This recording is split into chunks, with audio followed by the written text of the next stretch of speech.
કેમ છો મિત્રો? તો ચલો મારી સાથે આજે મરચાં તોડવા મારા પપ્પાના ખેતરમાં. તો હું આવી ગઈ હતી મારા પિયર અને અમારા ભાઈએ મસ્ત ખેતરમાં મરચાં વાવ્યા હતા. હવે એણે મને વાત કરી કે મેં તો મરચાં વાયા છે. પછી મેં કીધું ચલો ભાઈ ચલો ફટાફટ મરચાં તોડવા, આપણાથી તો રહેવાય નહીં ભાઈ ઘેર. પહેલાં તો ખેતરમાં મરચાં તોડવા માટે જતા રહ્યા અને સરસ એવા લીલા અને લાલ મરચાં તોડી લીધા. તો તમે પણ જોઈ લો કે કેવા મરચાં અહીંયા ઉગ્યા છે ખેતરમાં. જો ખેતરમાંથી છે ને તાજા તાજા આ રીતે મરચાં તોડવાની મજા જ કંઈક અલગ છે. અને આમાંથી પછી રેસીપી બનાવીને એની પણ વાત કંઈક અલગ જ છે. તો જો છે ને સરસ એવા લાલ મરચાં પણ મેં તોડ્યા છે અને લીલા મરચાં પણ તોડ્યા છે. તો તમે જો આખા ખેતરની અંદર છે ને મરચાં જ મરચાં છે. તો જ્યાં જુઓ ને ત્યાં મરચાં જ મરચાં. તો હું અને મારી બહેનો બધા જ પહોંચી ગયા હતા ખેતરમાં. તો એનો મિની વ્લોગ પણ આવશે, તો તમે જોજો હા શોર્ટ વિડીયોની અંદર. તો અમારી આખી ગેંગે તો છે ને મરચાં તોડવાનું શરૂઆત કરી દીધી હતી અને અમે તો ડોલ ભરીને મરચાં ઘરે લાવ્યા હતા હા. અને એ મરચાંમાંથી આજે વિચાર્યું છે કે આપણે કંઈક મસ્ત એવું ચટપટું અથાણું બનાવીએ. તો લીલા અને લાલ મરચાં બંને મેં તોડી લીધા છે. હવે એમાંથી આપણે બનાવવાનું છે એકદમ મસ્ત એવું ચટપટું અથાણું. તો ચલો બનાવવાનું શરૂ કરીશું. તો હવે ખેતરમાંથી સીધા આવી ગયા છે દીપાના રસોડામાં લાલ અને લીલા મરચાં. એને મેં સરસ એવા ધોઈ લીધા છે. હવે આપણે છે ને મરચાંનો પાછળનો ડીટો આ રીતે કાઢી દેવાનો છે. અને અત્યારે હું પહેલાં છે ને લાલ મરચાંના અથાણું બતાવું છું. તો એના બિયા છે આ રીતે કાઢી નાખવાના છે અને પછી એને તમારે જે પણ સાઇઝમાં કટ કરવા હોય ને એ કરી દેવાના. હવે આ મરચાં છે ને મને લાગ્યું કે મોળા છે, તો મેં હાથમાં છે ને ગ્લવ્સ બી નથી પહેર્યા કે નથી તેલ પણ લગાવ્યું અને એમને એમ જ મેં આ રીતે મરચાં કટ કરી લીધા હતા. અને એ મરચાં થઈ ગયા ને શૂટ કરી દીધું અને પછી જ્યારે મેં વાસણ ઘસે ને પછી જે મને હાથ બળ્યા છે ને, અરે બાપા ના પૂછે એની વાત. એટલા બધા જલન થઈ છે મને. તો મને બહુ જ વાર લાગી મરચાંનું જે તીખાશ હોય ને કાઢતા કાઢતા. કેટલી વખત હાથ ધોયા મેં, કેટલી વખત ઘરનું કામ કર્યું ને ત્યારે મારા હાથમાંથી જલન ઓછી થઈ છે. તો જો વાતો કરતાં કરતાં અહીંયા જો મારા લાલ અને લીલા મરચાં બંને સરસ એવા કટ થઈ ગયા છે. તો આપણે પહેલાં લાલ મરચાંનું અથાણું બનાવીશું. તો મેં અહીંયા હળદર નાખી છે અને થોડુંક સ્વાદ પ્રમાણે મીઠું નાખ્યું છે. બંને વસ્તુ નાખીને આપણે આની અંદર મિક્સ કરી દેવાનું છે. તો સરસ એવો આ રીતે છે ને મિક્સ કરીને કોટિંગ કરી દેવાનું છે લાલ મરચાંની અંદર. પછી આને ઢાંકીને આપણે અડધો કલાક માટે મૂકી દઈશું. હવે એ સાઈડમાં છે ને ત્યાં સુધી આપણે લીલા મરચાંનું અથાણું બનાવી દઈશું. તો અહીંયા લીલા મરચાં લીધા છે, સાથે જ મેં મસાલા તૈયાર કર્યા છે, જેમાં રાઈના કુરિયા છે, વરિયાળી છે અને જીરું છે. હવે આપણે એની અંદર નાખીશું થોડીક હળદર, થોડુંક સ્વાદ પ્રમાણે મીઠું નાખીશું. હવે આની અંદર નાખીશું થોડું ધાણા જીરું પાવડર. તો અહીંયા તમારે થોડું ધાણા જીરું પાવડર છે ને થોડું વધારે નાખવાનું. અહીંયા મેં થોડીક હિંગ નાખી છે. હવે આપણે બધું સરસ એવું પીસી લેવાનું છે. તો અહીંયા જો અધકચરું પીસવાનું છે, આપણે વધારે પાવડર નથી કરવાનો. તો મેં અહીંયા પીસીને તૈયાર કરી લીધું છે. તો તમે જોઈ શકો છો કેટલું મેં દરદરું પીસ્યું છે, વધારે પાવડર નથી બનાવ્યો મેં. હવે આપણે આ જે દળેલો ડ્રાય મસાલો છે એ આપણે મરચાંની અંદર નાખી દેવાનો છે. તો આ ઇન્સ્ટન્ટ અથાણું છે. તો તમે છે ને જ્યારે બનાવો ને ત્યારે તરત જ ખાઈ શકો છો અને જો 2 દિવસ પછી ખાશો ને તો ઓર સરસ લાગશે. તો અહીંયા મેં તેલ સરસ એવું ગરમ કરી લીધું હતું. એની અંદર રાઈના કુરિયા નાખી દીધા હતા અને પછી મેં મસાલા ઉપર નાખી દીધું અને ડીશથી કવર કરી દીધું છે. એટલે શું છે કે એની સ્મેલ છે એ મરચાંની અંદર જળવાઈ રહે. હવે આપણે લીંબુનો રસ નાખી દઈશું આ રીતે. તો મેં 2 લીંબુ છે ને એને રસ કરીને આની અંદર નાખ્યા છે અને મેં બીજા આ રીતે કટકા કરીને પણ નાખ્યા છે. હવે આપણે ચમચીથી આને આ રીતે મિક્સ કરી લેવાનું છે.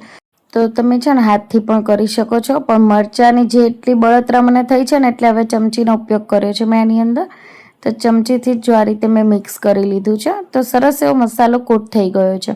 તો હવે આને આપણે છે ને તરત જ આપણે કાચની બરણીમાં ભરી શકીએ છીએ અને ઇન્સ્ટન્ટ આપણે ખાઈ પણ શકીએ છીએ. ખૂબ જ સરસ લાગે છે. પણ જો હવે છે ને આપણે આ બની ગયું છે. તો હવે કાચની બરણી લઈશું. તો ઘરમાં આપણા તો આવી પડી જ હોય કાચની બરણીઓ હે ને, તો એની અંદર જ આપણે ભરી દેવાનું છે. તો આપણે કંઈ એવા પ્રોફેશનલ નથી કુકિંગ માસ્ટર કે મારા ઘરે બધું પ્રોફેશનલ વસ્તુ હોય. તો જે કાચની બરણી અમારા ઘરમાં અવેલેબલ હતી ને એનો જ મેં ઉપયોગ કર્યો છે. આપણે એવો ખોટો દેખાડો નથી કરવાનો વિડીયો માટે કે ભાઈ હું સ્પેશિયલ કંઈક સારી એવી જ બરણી લઈને આવું. હં તો અહીંયા મેં છે ને આ બરણીની અંદર મરચાં ભરી દીધા છે અને મેં જ્યારે ટેસ્ટ કર્યો ને તો મરચાં ખૂબ જ સરસ બન્યા હતા. તો આને તમે આપણે જે ઢેબરા બનાવીએ ને એના સાથે ખાઈએ ને તો ખૂબ જ સરસ લાગે છે, અને નોર્મલી પણ તમે રોટલી સાથે ખાઈ શકો છો. તો એક અથાણું આપણું બનીને તૈયાર થઈ ગયું છે, ચટપટું લીલા મરચાંનું અથાણું. હવે આપણે બનાવીશું લાલ મરચાંનું અથાણું. બરાબર, તે પહેલાં હું છે ને આ રીતે શેક હેન્ડ કરી લઈશ, એટલે જે એનો રસો છે ને એકદમ પરફેક્ટ મરચાંની અંદર બેસી જાય.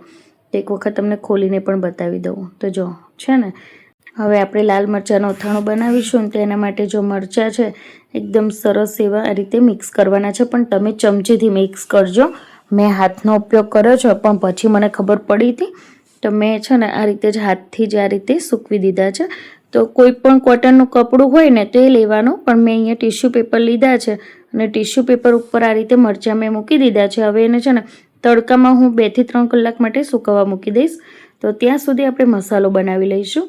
તો મેં અહીંયા રાયના કુરિયા લીધા છે, વરિયાળી લીધી છે, બંનેને સરસ એવું પીસી લીધું છે. તો અધકચરું આ રીતે પીસીને તૈયાર કરી લેવાનું છે. જો હવે અહીંયા છે ને એક મોટું વાસણ લેવાનું છે આ રીતનું, કાં તો તમે થાળી પણ લઈ શકો છો. તો મેં આ રીતે મોટી કઢાઈ છે ને એ લીધી છે, એની અંદર મસાલો મેં કાઢી લીધો છે. હવે એની અંદર હળદર નાખીશું, થોડી હિંગ નાખીશું, થોડું ધાણા જીરું પાવડર નાખીશું, સ્વાદ પ્રમાણે એની અંદર આપણે મીઠું નાખીશું. તો આ બધા મસાલા છે ને મેં પાછળથી આની અંદર કર્યા છે, કારણ કે આને છે ને તમે લાંબા સમય સુધી સ્ટોર કરવું હોય ને તો તમે અથાણાને કરી શકો છો. એટલે મેં 2 રીત બતાવી છે. હવે તેલ ગરમ કરવાનું છે આપણે, સિંગ તેલ. એની અંદર મેં નાખ્યા છે રાઈના કુરિયા, અને પછી ગરમ તેલ આની અંદર નાખ્યું છે. તો તમે જ્યારે પણ તેલનો ઉપયોગ કરો ને તો એકદમ ઉકળતું એની અંદરથી ધુવાળા નીકળવા જોઈએ એવું તેલ ગરમ કરવાનું, અને પછી આની અંદર નાખવાનું છે. હવે આપણે આને સતત આ રીતે મિક્સ કરીશું, અને રૂમ ટેમ્પરેચર પર આવે ને ત્યાં સુધી એને મિક્સ કરવાનું છે, કેમ કે ગરમ હોય ને ત્યાં સુધી આપણે લાલ મરચાંની અંદર નહીં નાખી શકીએ. હવે લાલ અને લીલા બંને મરચાં તમે આ રીતે બનાવી શકો છો. જો તમારે 2 થી 3 મહિના માટે કે 6 મહિના માટે સ્ટોર કરવું હોય ને અથાણું, તો તમે આ રીતું યુઝ કરજો. અને ઇન્સ્ટન્ટ ખાવું હોય તો જે મેં લીલા મરચાંની અંદર જે રીત બતાવી છે એ ઇન્સ્ટન્ટ બનશે, તો તમે એને 1 મહિનાની અંદર ખાઈને પૂરું કરી શકો છો. તો લાલ મરચાં છે ને એકદમ ડ્રાય તો થઈ ગયા છે, તે છતાં એક વખત આ રીતે ચેક કરી લઈશું ટિશ્યુ પેપરથી. તો થોડું દબાવશું ને એટલે એક્સ્ટ્રા જે પાણી હશે ને એ પણ ટિશ્યુ પેપરની અંદર આવી જશે, અને બાકીનું તો તમે જો નીચે ટિશ્યુ પેપરમાં દેખાય છે ને, તો પાણી એણે શોષી લીધું છે. તો હવે આપણે જે બનાવેલું તૈયાર છે મસાલો, એને પહેલાં એક વખત ચેક કરી લેવાનો આંગળીથી કે ગરમ તો નથી ને. તો એકદમ રૂમ ટેમ્પરેચર ઉપર હોય ને એવું આ રાખવાનું છે. તો એકદમ નવાયું છે, હવે બહુ ગરમ નથી. તો હવે આની અંદર આપણે છે ને મરચાં નાખી દેવાના છે, ડ્રાય થયેલા. તો મરચાંને છે ને તમે 3 થી 4 કલાક કે 3 કલાક ના સૂકવો ને તો પણ ચાલશે, પણ 2 કલાક તો કમસે કમ પંખા નીચે પણ સૂકવજો, તડકો ના હોય ને તો પણ. તો હવે છે ને આપણે બધા જ લાલ મરચાં મેં આની અંદર નાખી દીધા છે, અને મસાલો આ રીતે કોટ કરી દીધો છે. તો લાલ મરચાંનું અથાણું તૈયાર થઈ ગયું છે બનીને. તો તમે ઇન્સ્ટન્ટ અત્યારે પણ ખાઈ શકો છો, પણ જો 1-2 દિવસ માટે મૂકી રાખશો બરણીની અંદર અને પછી તમે ખાશો ને તો વધારે ટેસ્ટી લાગશે. પણ તે છતાં તમે બંને અથાણા ઇન્સ્ટન્ટ ખાઈ શકો છો. અને બંને રેસીપી મેં શીખવાડી છે, એવું નથી કે લાલ મરચાંની રેસીપી ખાલી લાલમાં જ યુઝ થશે. તમે લીલા મરચાં પણ એ જ સ્ટાઇલથી બનાવી શકો છો, અને લાલ મરચાં છે એ પણ તમે ઇન્સ્ટન્ટ લીલા મરચાંની જે રીત છે એ રીતે પણ તમે બનાવી શકો છો. તો મેં બંને રીત શીખવી દીધી છે. ફરક ખાલી એટલો છે કે લાંબા સમય સુધી તમારે સ્ટોર કરવું હોય તો જે લાલ મરચાંમાં મેં રીત શીખવી છે એ તમે ઉપયોગ કરજો, અને ઇન્સ્ટન્ટ ખાવું હોય તો લીલા મરચાંમાં જે રીત શીખવાડી છે એ યુઝ કરજો. તો તમને કઈ રીત બેસ્ટ લાગે છે એ મને કોમેન્ટમાં જરૂરથી જણાવજો. તો મારા પપ્પાના ખેતરની આ સફર અને આજની રેસીપી તમને કેવી લાગી એ મને કોમેન્ટમાં જણાવજો. તો મારા પપ્પા છે ને કે કરતા હતા કે આટલો બધો મરચો હશે, હું કરવાનું બહુ નાનું કી. તો મેં કીધું ચલો તમને શીખવાડી દઉં, અને મારા ફેમિલી જે યુટ્યુબની છે એને પણ શીખવાડી દઉં કે આમાંથી શું બનાવવાનું. તો એટલા માટે મેં રેસીપી શૂટ કરી છે. ગમી હોય તો લાઇક, શેર અને સબસ્ક્રાઈબ કરવાનું બિલકુલ ના ભૂલતા. ચલો મળીશું નેક્સ્ટ વિડીયોની અંદર. જય શ્રી કૃષ્ણ, આવજો, બાય બાય. તો તમને મારા વિડીયો ગમતો હોય તો મારી ચેનલને સબસ્ક્રાઈબ કરજો, વિડીયોને લાઇક કરજો, અને વધારેમાં વધારે વિડીયોને શેર કરજો. તો ચલો મળીશું નેક્સ્ટ વિડીયોની અંદર. જય શ્રી કૃષ્ણ, આવજો, બાય બાય.